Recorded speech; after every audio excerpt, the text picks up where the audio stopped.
Halo adik-adik, apa kabar? Masih bertemu dengan channel Kakak Dewi Purba. Kali ini kita akan membahas materi tentang struktur dan fungsi sistem ekskresi pada manusia. Tapi sebelum kita mulai, jangan lupa bantu like, subscribe, komen, dan tekan tanda loncengnya agar video ini dapat berkelanjutan terus. Pernahkah kamu memperhatikan jika kamu setelah minum, bernapas, dan berlari ada banyak zat-zat yang dikeluarkan melalui tubuhmu? Kenapa ya? Ternyata alasannya zat-zat tersebut merupakan sisa metabolisme yang tidak diperlukan tubuh. Sistem ekskresi pada manusia melibatkan beberapa organ ekskresi, yaitu ginjal, kulit, paru-paru, dan hati. Apakah kamu mengetahui fungsi ginjal?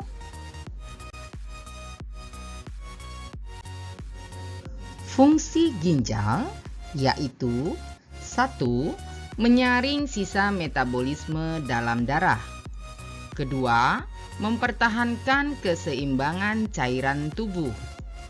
3. Mengekskresikan kadar gula berlebih. Dan yang keempat, mengatur keseimbangan asam, basa, dan garam.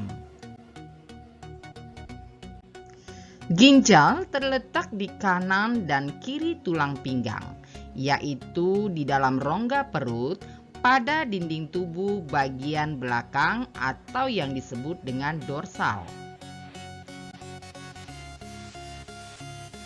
Ginjal sebelah kiri letaknya lebih tinggi daripada ginjal sebelah kanan.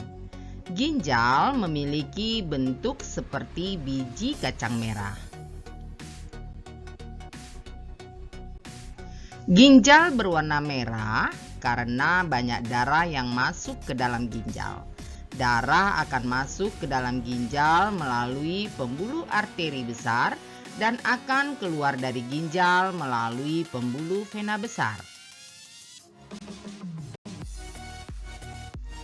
Apabila sebuah ginjal dipotong melintang, maka bagian ginjal terdiri dari 3 lapisan, yaitu korteks renalis atau disebut dengan kulit ginjal. Di bagian bawahnya terdapat medula renalis dan di bagian dalam terdapat rongga ginjal yang disebut dengan pelvis renalis. Ginjal tersusun kurang lebih dari 1 juta alat penyaring yang disebut dengan nefron. Nefron merupakan satuan struktural dan fungsional ginjal. Karena nefron merupakan unit penyusun utama ginjal dan unit yang berperan penting dalam proses penyaringan darah. Sebuah nefron terdiri atas sebuah komponen penyaring atau yang disebut dengan badan Malpighi yang dilanjutkan oleh saluran-saluran atau yang disebut dengan tubulus. Setiap badan Malpighi mengandung gulungan kapiler darah yang disebut dengan glomerulus yang berada dalam kapsula Bowman. Pada bagian inilah proses penyaringan darah dimulai.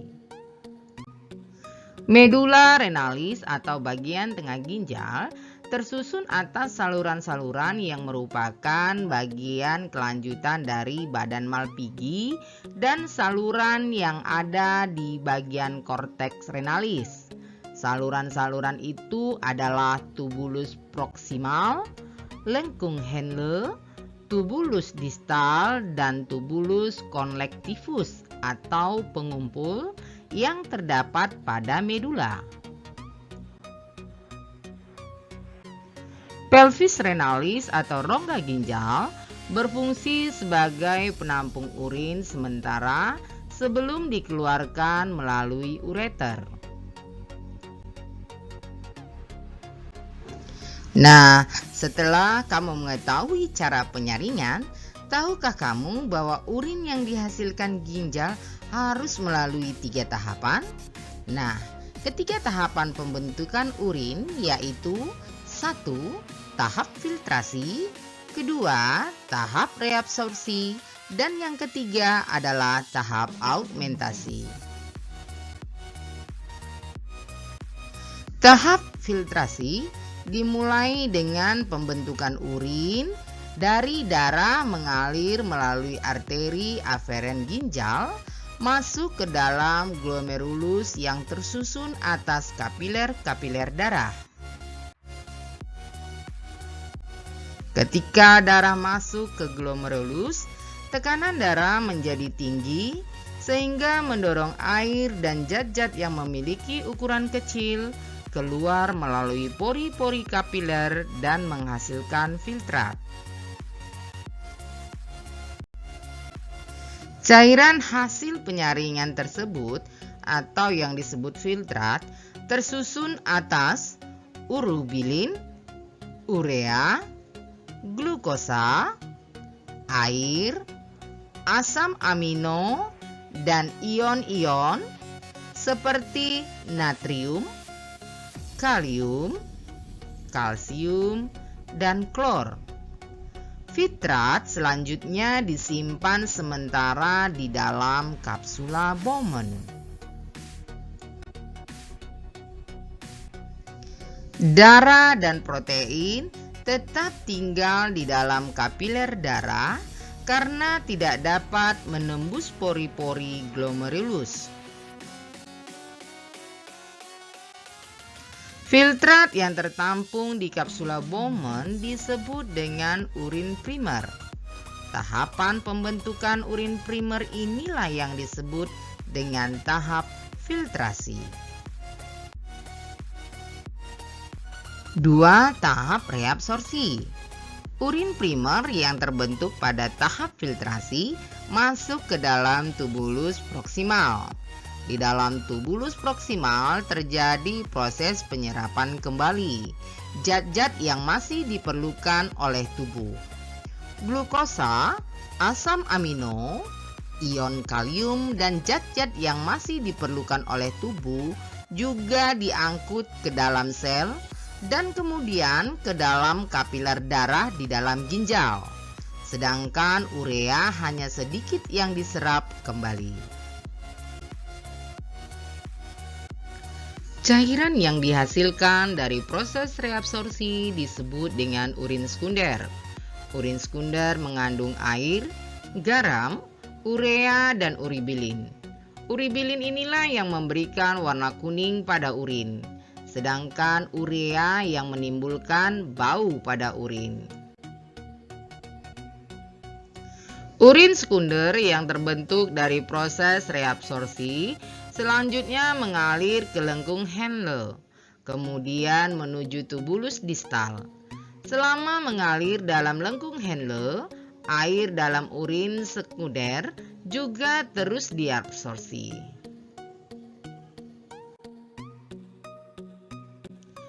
Ketiga, tahap augmentasi. Pada bagian tubulus distal masih ada proses penyerapan air, ion natrium, klor, dan urea. Disinilah terjadi proses augmentasi, yaitu pengeluaran zat-zat yang tidak diperlukan tubuh ke dalam urin sekunder. Ketika telah bercampur, inilah yang merupakan urin sesungguhnya. Kemudian disalurkan ke pelvis renalis atau rongga ginjal. Urin yang terbentuk selanjutnya keluar dari ginjal melalui ureter menuju kandung kemih yang merupakan tempat penyimpanan urin sementara. Kandung kemih memiliki dinding yang elastis dan mampu merenggangkan untuk dapat menampung sekitar 0,5 liter urin.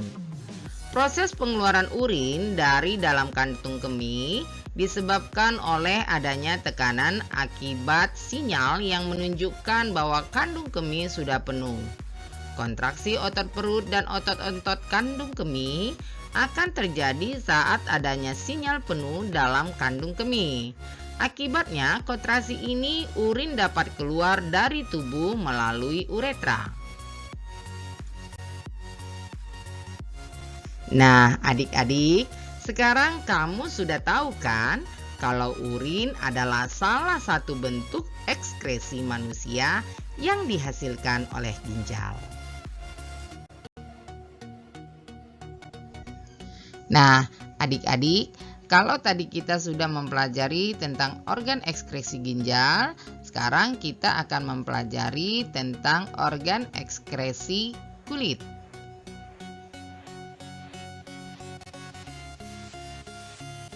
Coba kamu perhatikan, ketika kamu berolahraga, pernahkah tubuhmu mengeluarkan keringat? Berkeringat ternyata berfungsi untuk mengeluarkan zat sisa metabolisme. Kulit berperan dalam pembentukan dan pengeluaran keringat. Fungsi kulit yaitu 1. Melindungi jaringan di bawahnya dari kerusakan-kerusakan fisik karena gesekan, berbagai jenis kuman, dan zat kimia berbahaya. 2. Mengurangi kehilangan air dalam tubuh. 3. Mengatur suhu tubuh. 4. Menerima rangsangan dari luar. Dan yang kelima, mengeluarkan zat sisa metabolisme. Kulit terdiri atas 3 lapisan, yaitu lapisan pertama disebut dengan lapisan epidermis atau kulit ari. Yang kedua, lapisan dermis atau kulit jagat. Dan yang ketiga adalah lapisan hipodermis atau jaringan bawah kulit. Lapisan epidermis atau kulit ari merupakan lapisan kulit yang paling luar, tersusun dari sel-sel epitel yang mengalami karantinisasi atau pendewasaan. Pada lapisan epidermis tidak terdapat pembuluh darah maupun serabut saraf. Pada lapisan epidermis masih terdapat beberapa lapisan kulit, antara lain stratum corneum yang merupakan lapisan kulit mati dan selalu mengelupas. Lapisan stratum granulosusum yang mengandung pigmen melanin. Di bawah stratum granulosusum terdapat lapisan stratum germinativum yang terus-menerus pembentukan sel-sel baru ke arah luar menggantikan sel-sel kulit yang terkelupas. Lapisan dermis atau kulit jagat.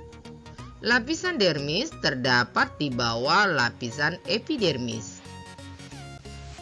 Pada lapisan dermis terdapat otot penggerak rambut, pembuluh darah, pembuluh limfa, saraf, kelenjar minyak, dan kelenjar keringat.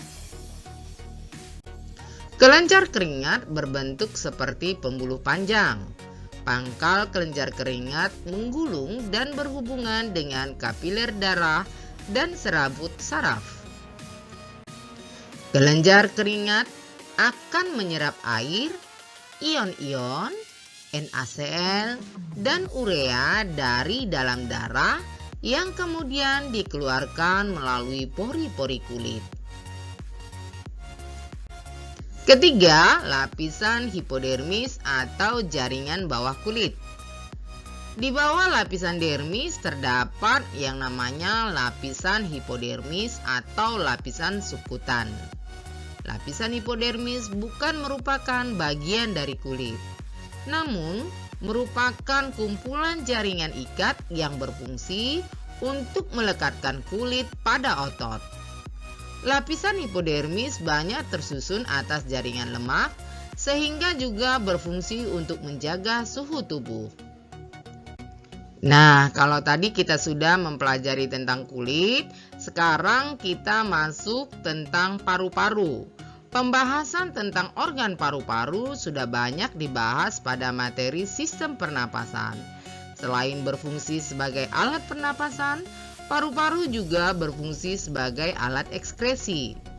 Masih ingatkah kamu apa yang dikeluarkan paru-paru selama kita bernapas? Lantas, bagaimana pertukaran gas yang terjadi di dalam alveolus? Oksigen yang memasuki alveolus akan berdifusi dengan cepat memasuki kapiler darah yang mengelilingi alveolus. Sedangkan karbon dioksida akan berdifusi dengan arah yang sebaliknya. Darah pada alveolus akan mengikat oksigen dan mengangkutnya ke jaringan tubuh. Di dalam pembuluh kapiler jaringan tubuh, darah mengikat karbon dioksida untuk dikeluarkan bersama uap air. Nah, reaksi kimia tersebut secara ringkas dapat ditulis seperti di layar ini. Nah, kalau tadi kita sudah mengetahui tentang paru-paru sebagai alat ekskresi, maka sekarang kita masuk ke hati.